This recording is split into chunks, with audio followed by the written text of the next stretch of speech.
आप सबों का स्वागत है आज के इस प्रेस कॉन्फ्रेंस में। प्लीज शांत हो जाइए, प्लीज शांत हो जाइए, साइलेंट, नहीं तो कोई आवाज नहीं जाएगी। तो आप सभी अवगत हैं कि एक बड़ी दुखद घटना और एक बड़ी घटना प्रतिवेदित हुई थी। गोपाल खेमका जी की हत्या से संबंधित घटना प्रतिवेदित हुई थी। आवाज नहीं आ रही है, क्यों नहीं आ रही है? सर ऑडियो कैमरा चालू है। ठीक है सर, आवाज नहीं आ रही है। ठीक सर, ये कीजिए, खत्म करिए, ये लोग करते रहेंगे ऐसे ही सब अपना। तो इस घटना के संबंध में एसटीएफ और पटना पुलिस की एक संयुक्त एसआईटी गठित की गई। जो भी घटना स्थल से क्लूज मिले, सूत्र मिले, उसको विकसित करते हुए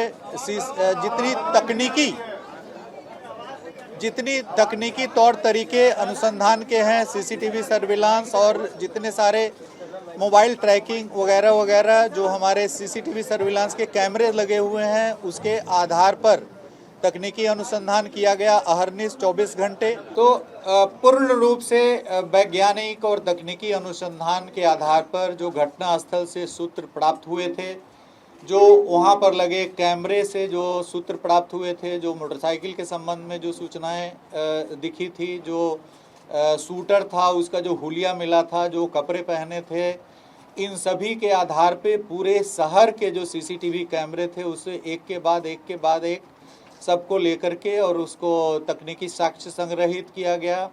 जहां तक ट्रेस मिला उस मोटरसाइकिल का, वहां तक तकनीकी जो एसआईटी की टीम है वो गई। उसके बाद मोटरसाइकिल की पहचान की गई। मोटरसाइकिल के पहचान के बाद उसके धारक, फिर उस व्यक्ति की पहचान की गई, उसकी गिरफ्तारी की गई। उससे पूछताछ के बाद अन्य आयामों को इस पे उद्घाटित किया गया है। इस संबंध में जो घटनाएं हुई है, ये पूरे इस गोपाल खेमका जी की हत्या के परिप्रेक्ष्य में, इसके संबंध में पटना सीनियर एसपी आपको विस्तार से अभी बताएंगे कि किस प्रकार से इन्होंने किया है। और इसके बाद यदि कोई सवालात होंगे तो यहाँ पर एडीजी ऑपरेशन कुंदन कृष्णन जी, range IG Patna Jitendra Adana जी और पूरी पटना की टीम और एसटीएफ की टीम है। जो भी आपके प्रश्न होंगे उसका हम लोग उत्तर देने का प्रयास करेंगे। तो इस संबंध में जो बारीकी से अनुसंधान की जो बारीकी जो प्रक्रिया है उसके संबंध में पटना सीनियर एसपी आपको ब्रीफ करेंगे। Thank you. Hand over to का माइक है, हैंड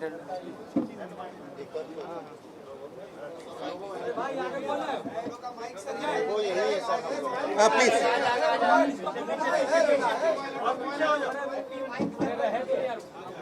इसमें जब हम लोग अनुसंधान शुरू किए इसमें, तो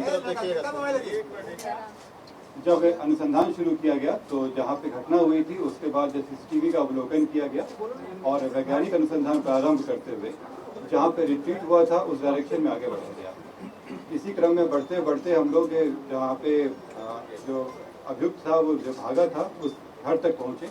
वहाँ पे जब छानबीन की गई तो एक मोटरसाइकिल हम लोगों को मिली। मोटरसाइकिल के नंबर से टेम्परिंग करने की कोशिश की गई थी।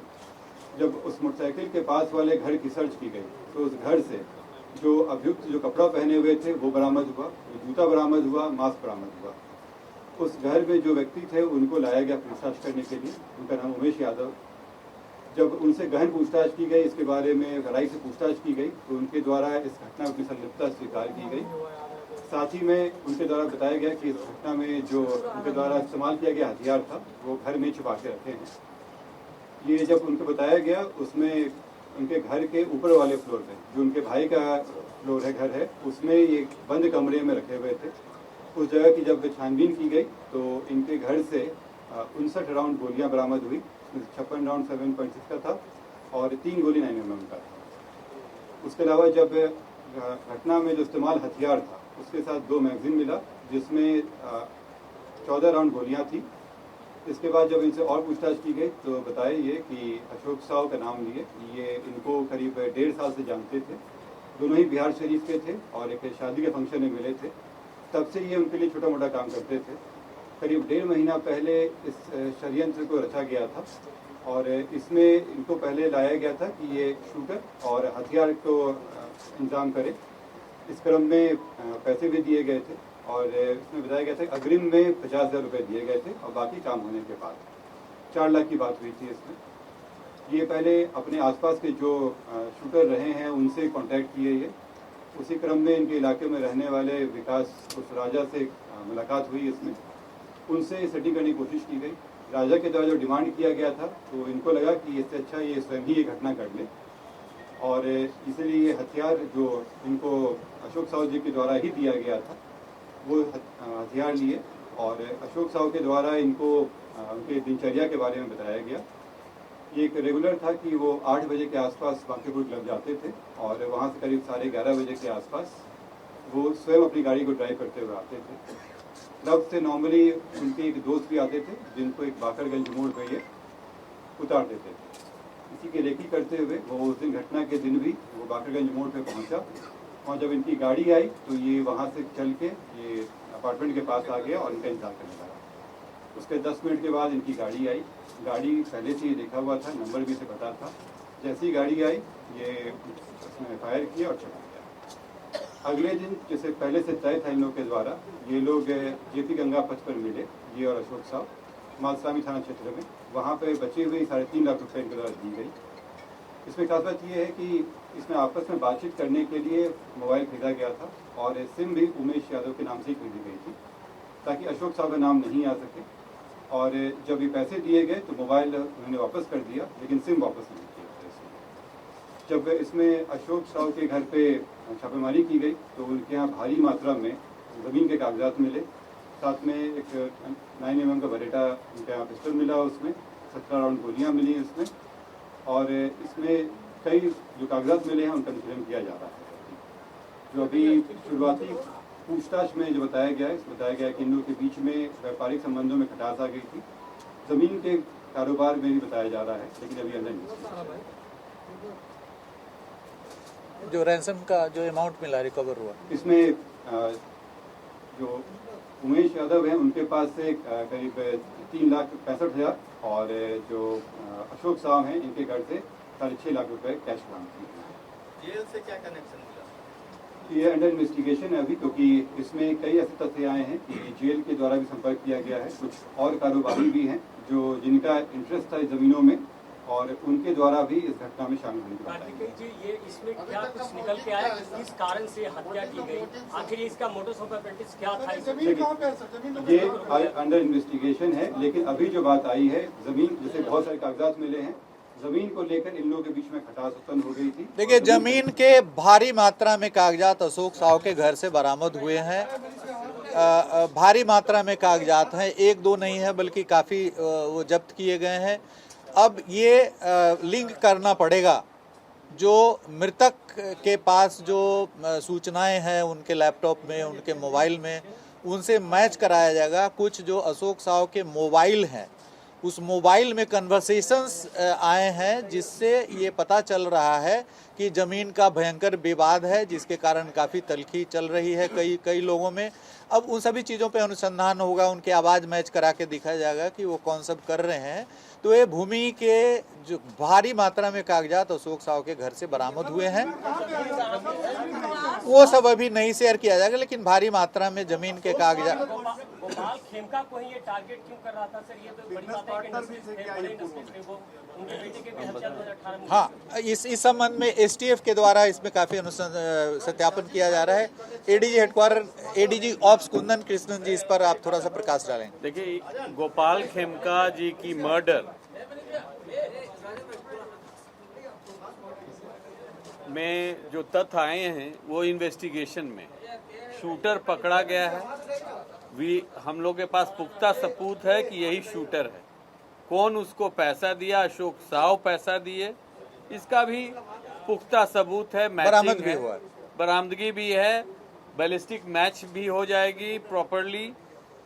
अब जो आप कारण कई हो सकते हैं, इसमें समय लगेगा, काफ़ी रिकॉर्ड्स जांच करने पड़ेगी, काफ़ी कॉल रिकॉर्ड्स भी देखना पड़ेगा। जैसे उदाहरण स्वरूप अशोक साहू के मोबाइल से इस तरफ की वाकया थी।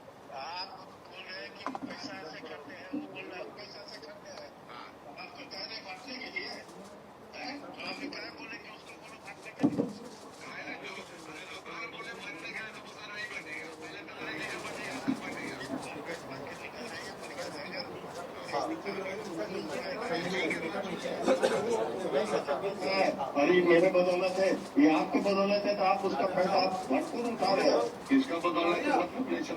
आप ही ने बोले कि मेरे बदौलत है, ये बदौलत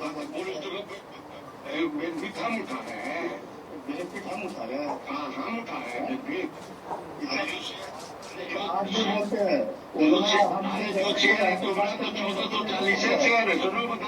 उन्होंने हम बता रहे हैं आपको बात हमसे नहीं, हम कोई चीज क्या फालतू कर रहे हैं, पहले ये बताओ ना हमको, तो क्या फालतू कर रहे हैं, तुमसे बात बताओ तो। हम यही तो बोल रहे हैं, चीज यही ना बोले, तुम कागज हमको दे दीजिए, ये मतलब दे दीजिए, फाइल दे दीजिए, कागज जो देगा तब ना हम देंगे। अच्छा नहीं देगा तो हम रहेंगे। अरे भैया नहीं देगा तो ये तो नहीं ना बोलना है, वो जवाब देगा। जैसे मिट्टू नहीं दे रहा है, क्या चीज, क्या बोले आप आनंद के संजय को 1.5 करोड़ देंगे? किसको बोले गए, किसको बोले गए भाई? कौन बेटी चोट बोलता है, बात चोट भी हम बोले गए, बताओ तो किसको बोले गए कि हम 1.5 करोड़ रुपये देंगे? कौन बोला है तुमको? कौन बोला है? के सामने में हम। अरे तुम अभी बोलो ना, अभी से बात करा देते हैं कॉन्फ्रेंस से। तो इस तरह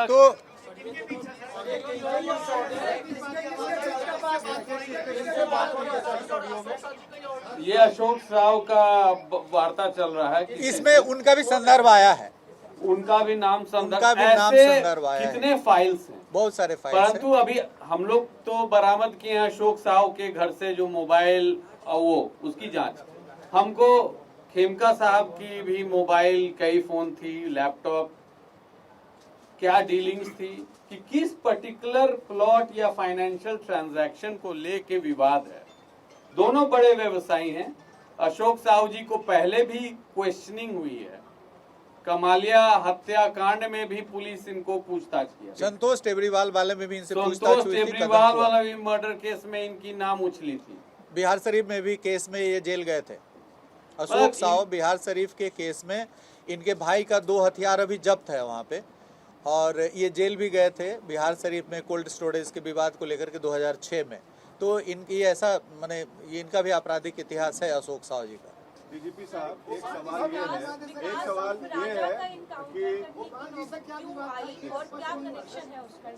नहीं, ये जो आप देख रहे हैं कि जो बातचीत चल रही है तलखी से, जो इनके अशोक साहू के मोबाइल से निकला है, तो ये स्पष्ट रूप से लग रहा है कि जमीन वगैरह को लेकर के फाइनेंशियल गंभीर विवाद है।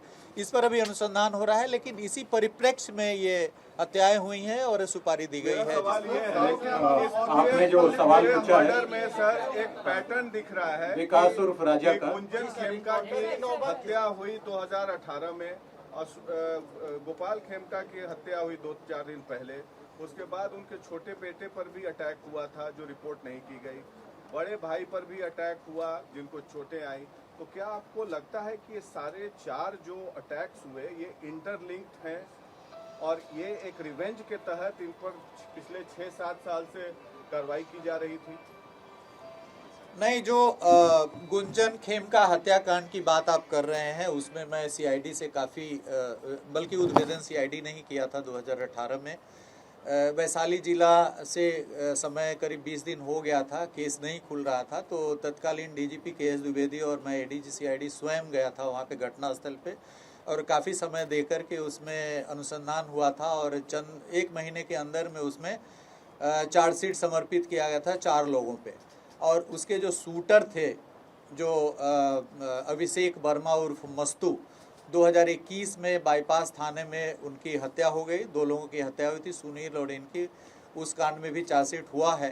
तो जो शूटर थे गुंजन हत्याकांड की, और वो भी जमीन विवाद में ही गुंजन की हत्या हुई थी। एक बिस्कुट फैक्ट्री की जमीन थी हाजीपुर महुआ रोड पे, तो बिस्कुट फैक्ट्री वहाँ पे नहीं लग पाया था, तो उस जमीन को कई सारे क्रेता थे जो उसको खरीदना चाह रहे थे।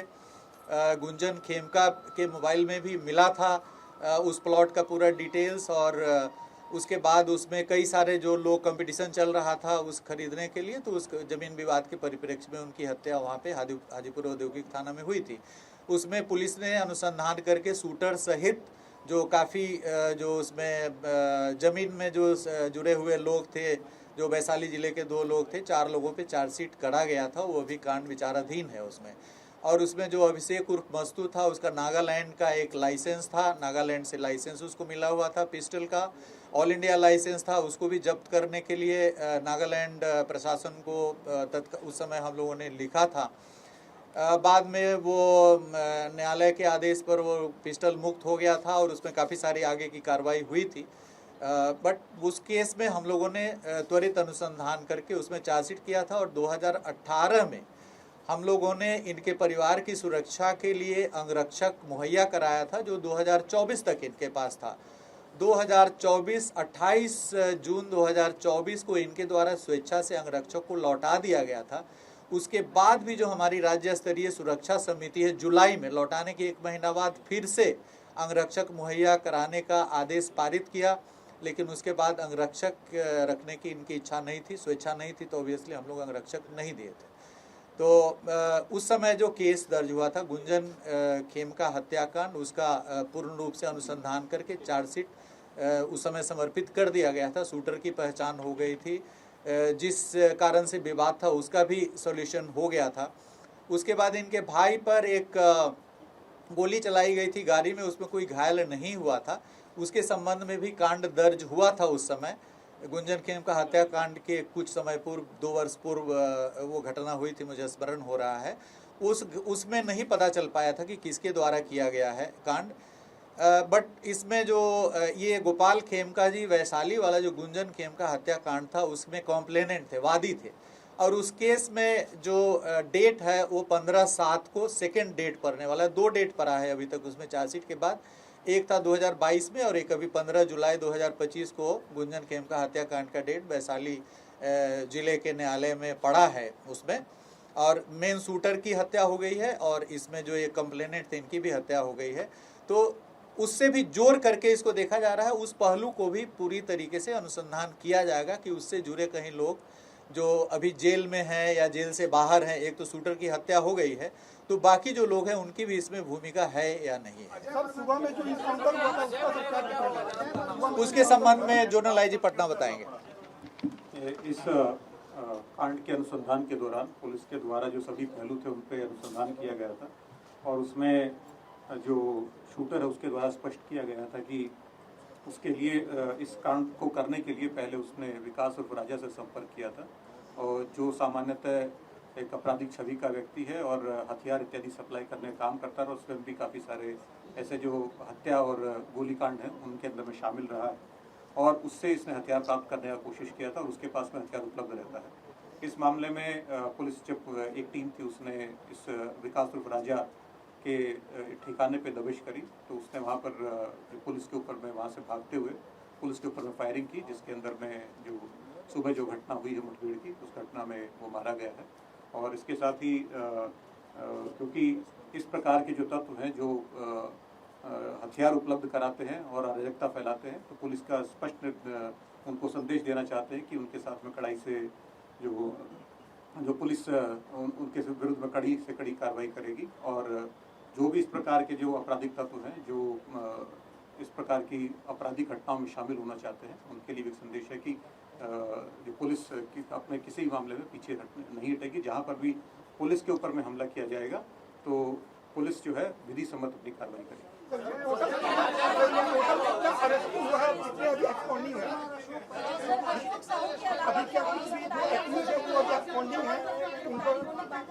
अभी नहीं, इसमें जो सुपारी देने वाले थे अशोक साहु गिरफ्तार हो गए, जो शूटर थे वो गिरफ्तार हो गए, जो पहले जिनसे संपर्क किया गया था जो ज़्यादा पैसा मांग रहे थे वो मुठभेड़ में मारे गए हैं। इसके बाद जो आपने देखा कि भारी मात्रा में मतलब जमीन के कागजात अशोक साहु के घर से बरामद हुए हैं, उसकी स्क्रूटनी की जाएगी और उसको उन जो ज़मीन के लैंड के जो, जैसे आपने अभी जो मोबाइल में सुना कि ज़मीन विवाद डीड वगैरह की बात चल रही है, और ये जो ऑडियो अशोक साहु में मिला उसमें मृतक जो गोपाल खेमका जी उनका भी संदर्भ कई जगह आया है। तो इन सभी बिंदुओं पर 1-2 मिनट में अनुसंधान नहीं संभव हो सकता है, इस पर काफ़ी गहन अनुसंधान होगा। और जो इनके पास से जो मोबाइल मिला है और जो भी सूचनाएं मिली है वो काफ़ी विस्तार व्यापक अनुसंधान की इस पर आवश्यकता है। तो इमीडिएटली अभी ये नहीं कहा जा सकता है कि इसमें और कितने एक्यूज आएंगे, क्या आएंगे, लेकिन इतना तय है कि जिसने सुपारी दिया और जिसने शूट किया, ये दोनों लोग हमारी गिरफ्त में हैं। नहीं, ये अनुसंधान का विषय है। चूंकि अशोक साहू के खुद एक बड़े व्यवसायी थे, उनके घर से खुद लाखों रुपया सर्च के दौरान बरामद हुआ है, तो उनको, हमें नहीं लगता है कि उनको किसी से लेने की जरूरत पड़ी होगी, लेकिन ये अनुसंधान का विषय है कि यदि उनको भी किसी ने दिया होगा तो उसको भी हम अनुसंधान करेंगे।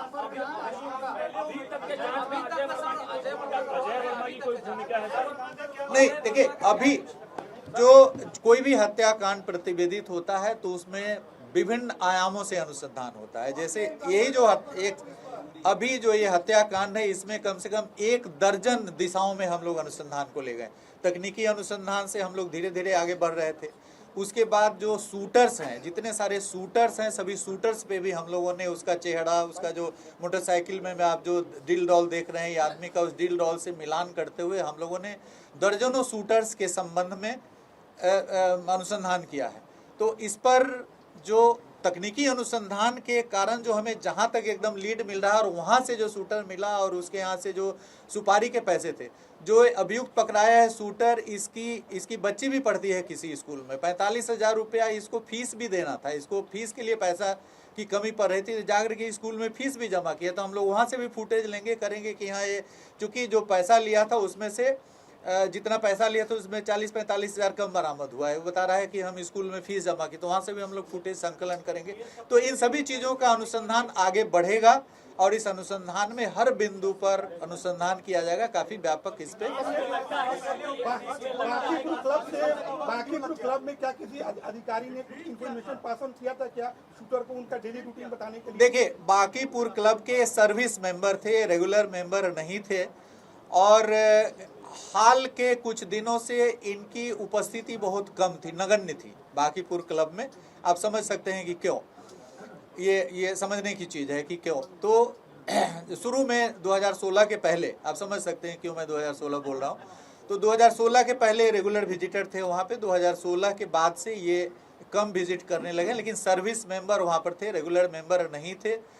बांकीपुर क्लब से भी हम लोगों ने काफ़ी सूत्र प्राप्त करने का प्रयास किया गया, लेकिन इतना बड़ा क्लब होने के बावजूद भी वहाँ के जो सीसीटीवी कैमरे हैं उसमें कोई बैकअप नहीं है, कोई भी सूत्र वहाँ से हम लोग को नहीं प्राप्त हुआ है। तो हम लोगों ने उसके प्रबंधन से भी लिखित रूप में मांगेंगे कि वो कैमरे क्यों नहीं कार्य कर रहे हैं, उसमें कोई बैकअप, 1 मिनट का भी बैकअप क्यों नहीं है किसी भी प्रकार का।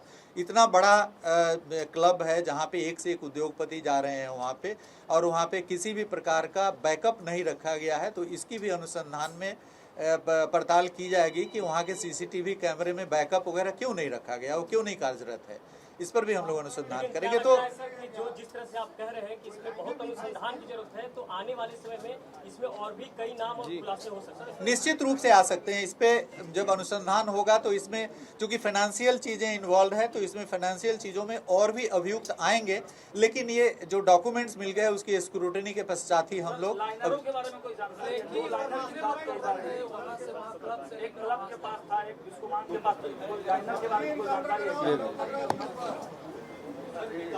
जैसा कि अनुसंधान में आया था, जो अशोक साहू के द्वारा इनकी जो दिनचर्या थी खिमका जी की, ये इनको बताई गई थी, और एक डेली का रूटीन था इनका 8 बजे के आसपास क्लब जाना, और 11 साढ़े 11 में निकलते थे, अपने दोस्त को बाखड़गंज मोड़ पे छोड़ते थे और वहाँ से घर आते थे।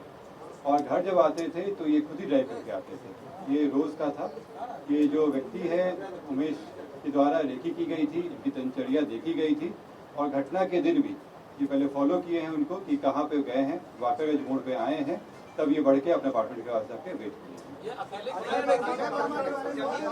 ये रेकी उनके द्वारा किया गया अकेले, ये अकेले ही सारे करें।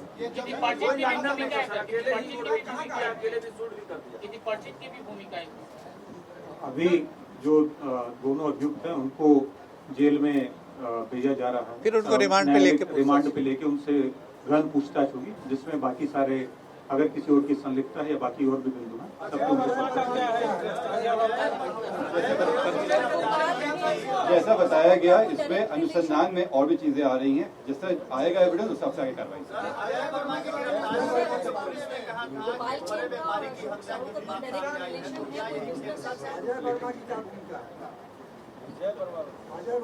मैंने आपको बताया जिसका बात कह रहे हैं, इसमें गहन अनुसंधान चल रहा है, इसमें कई सारे लिंक हैं।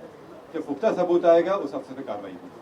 जैसे पहले बताया गया 2 गिरफ्तारी है इसमें, और एक व्यक्ति जो इसमें पहले से इन्वॉल्व थे उनका एनकाउंटर।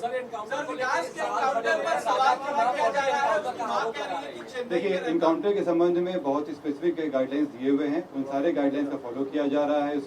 इसमें जांच का गठन किया गया है। खास बात यह है कि जो इस केस में अनुसंधान करेंगे उस थाना क्षेत्र के नहीं होंगे, और जो लोग इन्वॉल्व थे उनसे वरीय पदाधिकारी होंगे। सारी चीजें एसओपी के तहत हो रही है, इसमें कहीं भी इस तरह की इसमें जब फायरिंग हुई थी तो पुलिसकर्मी पागल बचे हैं, उनको हल्के चोटें आई हैं। राजा के ऊपर करीब 9 आपराधिक इतिहास है, इसमें से 4 मर्डर का केस है और बाकी डकैती और आर्म्स एक्ट का केस है। इनपे आर्म सप्लाई करते हैं 9 केस। 9 मैंने पूरे बताया, 2 की अरेस्टिंग है उसमें और एक की मृत्यु हुई। सर, पहला क्लू कहां से मिला था पुलिस को? पहला क्लू कहां से मिला? देखिए, जब हम लोग इन्वेस्टिगेशन करते हैं तो बहुत सारी चीज़ों पे काम किया जाता है। उसमें बहुत सारी चीज़ों का समेकित रूप से चीज़ें आती हैं, कोई एक क्लू से नहीं होता है, सब चीज़ों को मिला के देखा जाता है। उमेश के बारे में कहा जा रहा था कि एमएलसी से उसका एमएलसी से संपर्क की बात सामने आ रही थी। उमेश राय जिसकी गिरफ्तारी हुई है, क्या है ये? देखिए, इसमें राजनीतिक रूप भी हो सकता है इसमें, लेकिन जो हम लोग को एविडेंस मिलेगा और जो आगे पूछताछ की जाएगी उस हिसाब से आएगा। देखिए, जेल से जो कनेक्शन की बात आ रही है इसमें, ये अनुसंधान का विषय है और इस पर हम लोग काम कर रहे हैं। अगर आएगा तो कार्रवाई करेंगे। तो आप लोगों को बहुत बहुत धन्यवाद, थैंक यू सो मच। और आगे जो भी अनुसंधान होगा उसमें हम लोग समय समय पर आपको ब्रीफ करते रहेंगे। Thank you so much.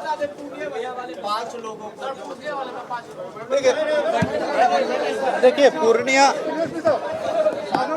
Purnia में जो एक रामदेव उरांव है, रामदेव उरांव वहाँ पर ओझा का काम करते थे, और उसी टोले में जो टोला है उसमें एक बच्चे की मौत कुछ दिन पहले हो गई थी, एक दूसरा बच्चा बीमार था। तो रात के दौरान करीब 11 बजे के लगभग वह परिवार इनके यहाँ गया और बताया कि इसको ठीक करो, नहीं तो तुम्हारा खैरियत नहीं है। और उसके बाद वो पूरे गांव, जो उस मोहल्ले के जितने टोले के जितने सारे लोग थे, वो सब वहाँ पे ओझा के यहाँ वो गए और वो बताया कि इसको ठीक करो, नहीं तो ये ठीक नहीं होगा। उसके बाद उसके साथ काफ़ी मारपीट किया गया, जो एक तरह से उनको कहिए कि वो एक डॉक्टर का काम कर रहे थे, उनको विश्वास भी होता है कि वो ठीक कर देगा, लेकिन पहला भी ठीक नहीं हुआ, मर गया, और दूसरा भी बीमार पड़ गया। तो काफ़ी उद्वेलित होकर के, आक्रोशित होकर के इन लोगों ने काफ़ी मारपीट किया।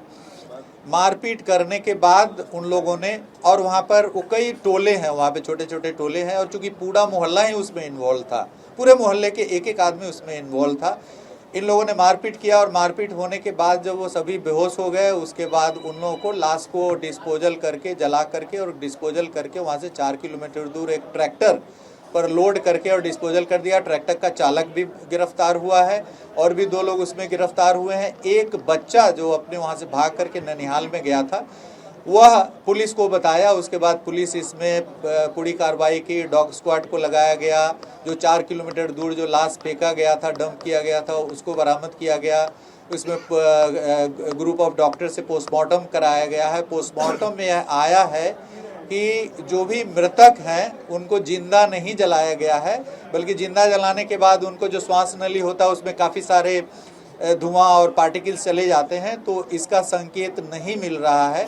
ऐसा संकेत मिल रहा है पोस्टमार्टम से कि इन लोगों को मारपीट करके वहाँ पे जिनकी काफ़ी इंजरीज भी आया है बदन पे सभी के, मारपीट करके और उसके बाद इनको लाश को डिस्पोजल कर दिया गया है। तो ये ओझा गुनी के परिप्रेक्ष्य में एक बच्चे की मौत हो गई थी, दूसरा बीमार था। इसी के कारण उस गांव के सभी लोग मिल करके, और उनका यह मानना था कि ये इनके कार्य जानबूझ करके ठीक नहीं करना चाह रहे हैं, जिसके कारण एक के बाद एक उसके बच्चे की मृत्यु भी हो गई और बीमार भी पड़ गया। इसी परिप्रेक्ष्य में हुई है। इसमें पूरी तरीके से वैज्ञानिक अनुसंधान किया गया है। पुलिस के द्वारा किसी भी प्रकार की कोई सूचना वहाँ से तुरंत नहीं प्राप्त हुई। वहाँ का चौकीदार जो पहले था उसकी मृत्यु हो गई थी, उसकी जगह पे कोई भी चौकीदार वहाँ पे कार्यरत नहीं था। वहाँ का मुखिया से भी पूछताछ किया गया है, पंचायती राज के जितने सदस्य हैं सभी से पूछताछ किया गया है। मुखिया जी का भी घर वहाँ से कई किलोमीटर दूर पे है, छोटे छोटे टोले हैं वहाँ पे। मुखिया जी ने कहा कि हमको भी जानकारी नहीं पता हुई। तो पुलिस को जैसे ही उस बच्चे के द्वारा जानकारी दी गई जो भाग करके अपने ननिहाल में चला गया था, उसके बयान पर ये पूरी कार्रवाई इसमें हुई है। और इसमें जो भी प्राथमिकी के अभियुक्त हैं, जो ट्रैक्टर का गिरफ्तारी हो गई है, जो घर के जो सदस्य हैं उसकी भी 2 की गिरफ्तारी हुई है और इसमें पुलिस कार्रवाई कर रही है। और इसमें आदेश दिया गया है जिला प्रशासन को, पुलिस प्रशासन को कि वहाँ पर एक अभियान चलाया जाए, अवेयरनेस चलाया जाए। और स्वास्थ्य विभाग की ओर से भी वहाँ पे अवेयरनेस चलाने की ज़रूरत है कि इस प्रकार की जो मान्यता है उन इलाके में, तो उस पर अवेयरनेस कैंपेन चलाया जाए कि भाई इस तरह की बात कोई भी आदमी झाड़ फूक करके कोई बीमारी ठीक नहीं हो सकती है। उनको हॉस्पिटल में ले जाया जाए। हॉस्पिटल की अच्छी सुविधा पूर्णिया में उपलब्ध है, धमदाहा में भी हॉस्पिटल है और पूर्णिया में अच्छे हॉस्पिटल्स इधर आए हैं। तो उनको अवेयरनेस, चेतना जागृत करने की उन इलाकों में ज़रूरत है कि कोई डायन बिसाही या ओझा गुनी किसी भी गंभीर बीमारी को ठीक नहीं कर सकता। हॉस्पिटल में आए, हॉस्पिटल में विश्वास रखें। तो इसमें काफ़ी कुछ करने की ज़रूरत है। इंटर डिपार्टमेंटल एक्शन की वहाँ ज़रूरत है, अवेयरनेस फैलाने की ज़रूरत है। सर, कल राहुल गांधी का प्रदर्शन है पटना में, किस तरह की तैयारी है सर? पूरी तैयारी है, प्रशासन की तैयारी है और प्रशासन का पूरा मजिस्ट्रेट और पुलिस पदाधिकारी की प्रतिनियुक्ति रहेगी और अच्छे ढंग से जो कल वाली जो कार्यक्रम है उसको चुनाव आयोग तक जाने दिया जाएगा, परमिशन मिला है क्या?